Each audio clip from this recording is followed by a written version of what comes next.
Student, আজকের ক্লাসে আমরা ডেপ্রিসিয়েশন কি জিনিস এটাকে নিয়ে আলোচনা করব। ডেপ্রিসিয়েশন এর মানে বাংলায় অবচয়।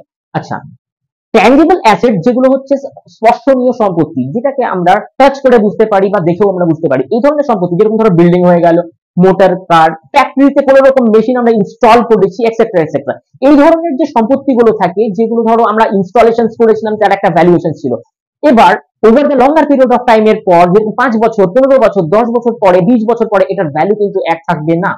দ্যাট মিনস তুমি একটা মেশিনকে ইনস্টলেশন করার সময় যা দাম দিয়ে কিনেছিলে, 20 বছর পরে সেটার ভ্যালুয়েশন দাম অনেকখানি কমে যাবে। এই যে হ্রাসমান একটা ব্যাপার, যার জিনিসের দাম কমে যাওয়া, এরকম 1 বছর পরে একটা 4 হুইলার নতুন গাড়ির পরিমাণ, গাড়ির যে দামের পরিমাণ 20 থেকে 22% কমে যাবে। এটা একটা ভ্যালু হ্রাস পেল। এটাকেই বলা হবে, এই যে ক্যালকুলেশন করার পদ্ধতি, এটাকেই বলা হবে ডেপ্রিসিয়েশন। আচ্ছা, ডেপ্রিসিয়েশন বা অবচয় ক্যালকুলেশন করার 3টে পদ্ধতি থাকে, একটা স্ট্রেট লাইন মেথড, একটা ডিক্লাইন মেথড, আর একটা ইউনিট অফ প্রোডাকশন মেথড, যেটা আমরা ডিটেইলস ভিডিও অলরেডি প্লেলিস্টে করে রেখেছি, যাও আর দেখে নাও। Thank you.